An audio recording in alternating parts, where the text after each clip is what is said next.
बच्ची का शरीर में कोई कपड़ा नहीं था, पैर दोनों राइट एंगल में मिला गया, चश्मे को कूटा गया जिसके वजह से आंखों से खून निकल गया।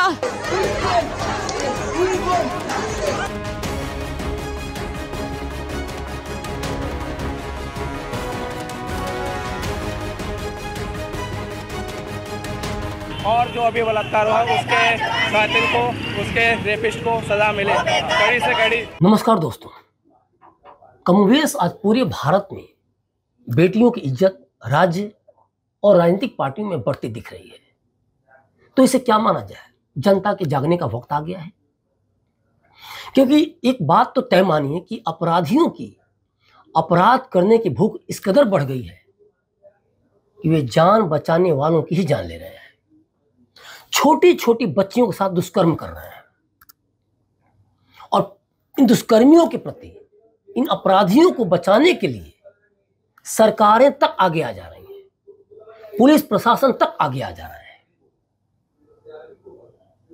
और जिस तरह से ये आगे आ रहे हैं, वैसे अगर देखा जाए तो पूरा का पूरा समाज ही कटघरे में खड़ा दिख रहा है।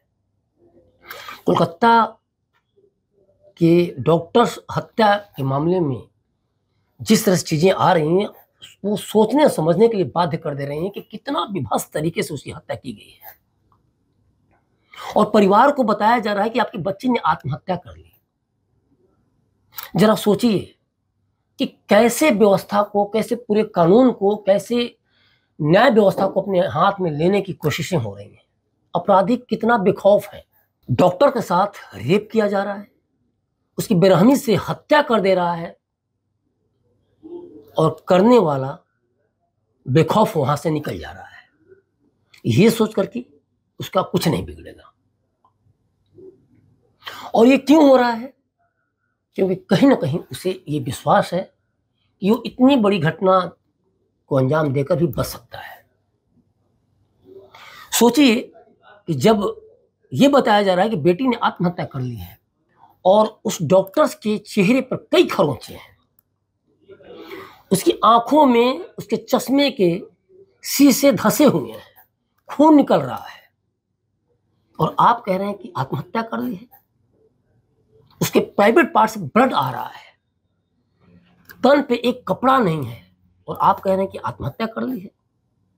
उसके गले की हड्डी तोड़ दी गई है, गले को इस तरह से दबाया गया है कि उसके गले की हड्डी तक टूट गई है, और आप बता रहे हैं परिवार को कि आत्महत्या कर ली है। सोचिए कितना जघन्य अपराध को अंजाम दिया है अपराधी ने। और इसमें डेडलाइन दी जा रही है कि रविवार तक अगर पूरे इसमें जो भी मामले में लोग लिप्त हैं नहीं पकड़ा गया, तब सीबीआई की हम जांच की बात करेंगे। एक सवाल है कि क्या अपने ऊपर ये बात आती, चाहे वो कोई हो, हम हो और आप हो, ऊपर भी यही जवाब मिलता? नेताओं के भी बच्चे हैं, बच्चियां हैं, लेकिन जनता, जिस जनता का वोट लेके हम शासन प्रशासन में बैठे हुए हैं, जिनका विश्वास लेके हम प्रशासन में बैठे हुए हैं, क्या सीबीआई की जांच में देर करनी चाहिए थी? आखिरकार हाईकोर्ट को या सुप्रीम कोर्ट को इन मामलों में क्यों दिखना पड़ता है? क्यों इंटरफेयर करके और फिर सीबीआई जांच की बात कहनी पड़ती है? जिस तरह से पूरे मामले में ये बोला गया कि डॉक्टर्स ने आत्महत्या की थी, जिस तरह से ये बताया गया कि मामले को सेटल कर लो,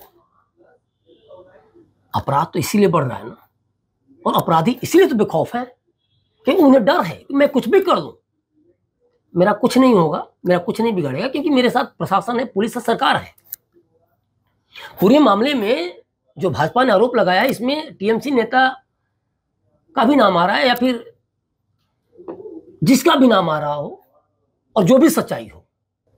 और जिस तरह से इसने अंजाम दिया घटना को, सुबह 4 बजे से लेके 5 बजे तक मारता रहा, पीटता रहा, और आखिरकार मौत की नींद सुला दी उसने। इसमें भी अगर सरकार और प्रशासन हिला हवाली करेंगे तो बेखौफ तो होंगे ही अपराधी। सवाल ये है कि पोस्टमार्टम रिपोर्ट अगर सामने नहीं आता तब पर भी ये सच्चाई सामने आती। सबसे बड़ी बात कि प्रिंसिपल को, उस कॉलेज के प्रिंसिपल को हटाया जाता है और दूसरी जगह प्रिंसिपल बना दिया जाता है। सोचने वाली बात है कि जो आरोप लग रहे हैं कि टीएमसी का वो नेता है या किसी टीएमसी नेता का भतीजा है, तो क्या यह आरोप गलत है? और क्या उस टीएमसी नेता के भतीजे होने के चलते ही इसको बचाया जा रहा था? पूरी घटना के बारे में अगर आपको बताएं तो ड्यूटी करने के बाद हॉल में वो डॉक्टर जाती हैं।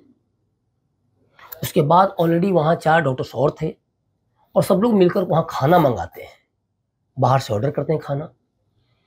इसके बाद चूंकि उस समय वे जेवलिंग इवेंट देख रहे थे, जेवलिंग इवेंट खत्म होने के बाद डॉक्टर्स चले जाते हैं, कुछ डॉक्टर्स चले जाते हैं बाहर और ये वहाँ रह जाती हैं। इसके बाद वो कुछ पढ़ने लगती हैं। पढ़ते पढ़ते अचानक, चूंकि सुबह का समय था, तो अचानक नींद आ जाती है और इसके बाद लगभग 3 बजे तक कुछ डॉक्टर्स ने इनको देखा भी था, सही सलामत वो अपना वहाँ लेटी हुई थी। और 4 बजे आरोपी संजय रॉय उस सेमिनार हॉल में घुसता है, डॉक्टर को अकेला देखता है, सोया हुआ देखता है और उसके साथ जोर जबरदस्ती करता है।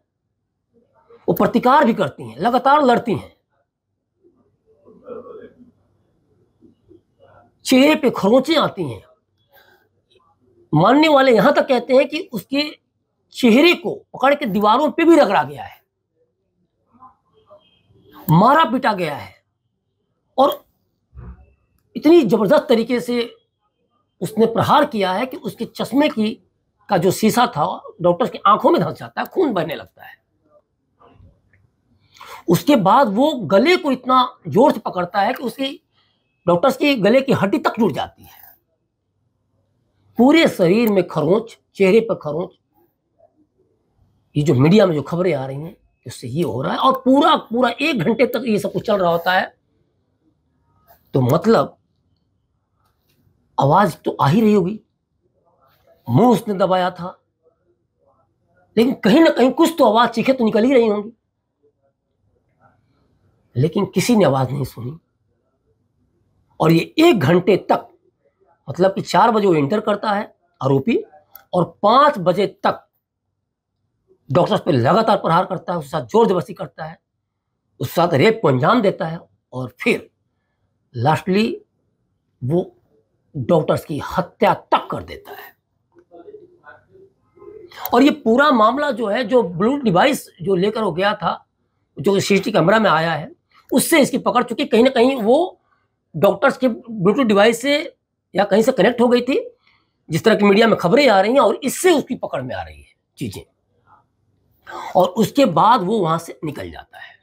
अब इस पूरी घटना के बाद जो परिवार का जो कहना है, उनका ये कहना है कि 3 घंटे तक बेटी को देखने की मिन्नतें वे करते रहे, लेकिन बेटी से मिलने तक नहीं दिया गया। पिता की एंट्री हुई, पिता को आने दिया गया, लेकिन उसमें भी ये था कि सिर्फ एक ही फोटो आप खींचेंगे। और सबसे बड़ी बात कि जो पिता 3 घंटे के बाद जब गए तो वहां 90 डिग्री पर अपनी बेटी का वो जो पैर है वो मुड़ा हुआ देखते हैं, जिस तरह की मीडिया में खबरें आ रही हैं। और ऐसा तब होता है जबकि पेल्विक गर्डल टूटा हुआ हो, तभी 90 डिग्री पर पैर मुड़ा हुआ होता है। मीडिया में ये भी खबरें आई हैं जिस तरह से कि ऐसा था कि पैरों को चीर दिया गया हो और उसका गला घोटकर मारे जाने की भी खबरें हैं। और सबसे बड़ी बात कि जो आंखों में जो चोट के निशान आए हुए हैं, उसमें जो मैंने पहले भी बताया था कि शीशे धंसे होने को पोस्टमार्टम रिपोर्ट में भी ये चीजें आई कि वजह से वो मारपीट की वजह से आंखों में शीशा धंस गया था। और जिस तरह से शीशा आंखों में गया, उसमें साफ लग रहा है कि चश्मे को बुरी तरह से कूटा गया है और जिसके चलते आंखों में धंसने की वजह से वो पूरा का पूरा खून बहने लगा। ये जो हादसा हुआ है 9 अगस्त करीबन 10:30 बजे, मेरे पड़ोसी को मैं चीखते बिखलाते हुए, रोते हुए मुझे वो लिपटती है और कहती है कि सब कुछ ख़त्म हो गया। मैंने कहा क्या हुआ? नहीं, मेरी लड़की ने सुसाइड कर दिया है, ये खबर आई है हॉस्पिटल से। मैंने कहा सुसाइड किसने कहा, कैसे? बोले नहीं, उन्होंने कहा कि ये सुसाइड हुआ है। हम 4 जन, मिस्टर मिसेस, हम और हमारे एक और कर्मचारी, हम जब जाते हैं वहाँ हमको 3 घंटा खड़े रखा। एक पेरेंट्स जिनकी बच्ची 31 इयर्स ओल्ड की ऐसी ख़त्म हो जाती है, उनको 3 घंटा खड़ा रखा और ये हाथ जोड़ती रही, माँ बाप हाथ जोड़ते रहे, हमें एक बार दिखाओ, हमारी बच्ची का मुंह एक बार दिखाओ। हमको नहीं दिखाया गया। 3 घंटे तक खड़े रहने के बाद ये दोनों हस्बैंड वाइफ अंदर जाते हैं सेमिनार रूम में, और ये पापा अपने dead body of the girl जिसके मुंह में खून था फोटो खींच के लाके मुझे दिखाते हैं। उन बच्ची का शरीर में कोई कपड़ा नहीं था, पैर दोनों राइट एंगल में मिला गया, राइट एंगल में, एक पाँव बेड के इस तरफ, एक पाँव बेड के इस तरफ मिला गया। जब तक पेल्विक गर्डल नहीं टूटता है, इस तरह 2 पाँव को नहीं चीरा जा सकता है।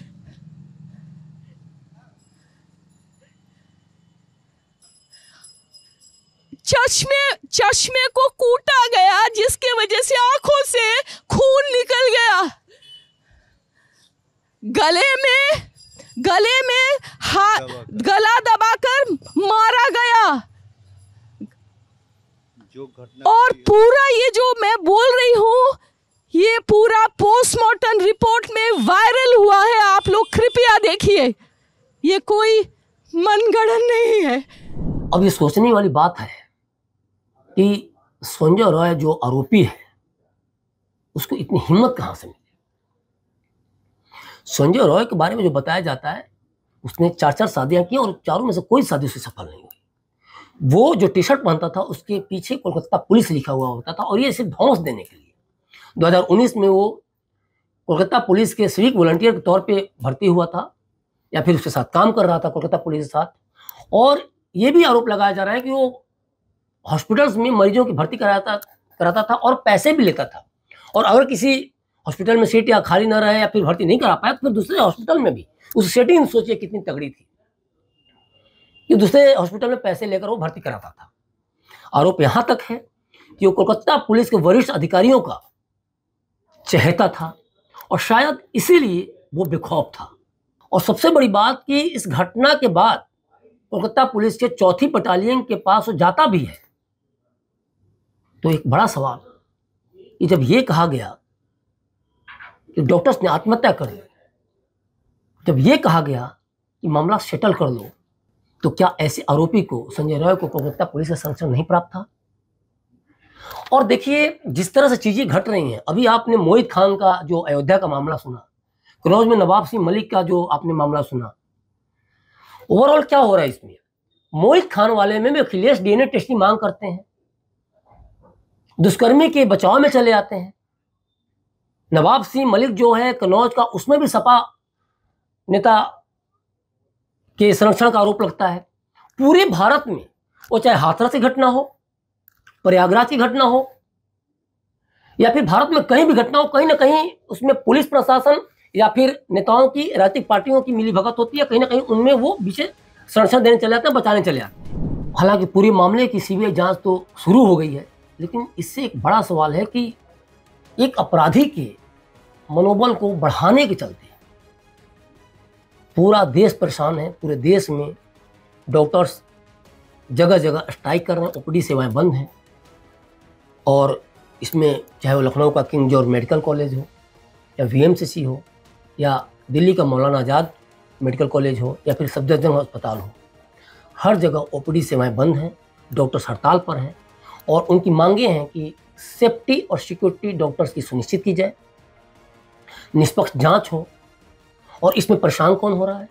इसमें जनता परेशान हो रही है। और जनता का परेशान होना लाजमी इसलिए है क्योंकि हर दिन, हर कुछ दिन पर ये घटना घटती है, और डॉक्टर्स का एक जो डिमांड है, जो मांग है निष्पक्षता को लेके, जांच को लेके, उनकी सेफ्टी सिक्योरिटी को लेके, तो वो जायज़ भी है। क्योंकि कानून तो बने हैं, लेकिन जब तक कानून पे अमल नहीं होगा ऐसे अपराधियों का मनोबल हाई रहेगा, और जब तक सरकार और प्रशासन ऐसे अधिकारियों को लेकर सख्त नहीं रहेंगे तो ये घटनाएं घटती रहेंगी। अंतर बस इतना ही है कि आज कोलकाता का मामला है, कल कहीं और का मामला होगा, लेकिन इन घटनाओं को तभी रोका जा सकता है जब सरकार और प्रशासन ऐसे अपराधियों को लेकर, ऐसे अपराध को लेकर जीरो टॉलरेंस पर काम करें और सख्त सख्त सजाओं के लिए, सख्त सख्त एक्शन के लिए वे तैयार रहें।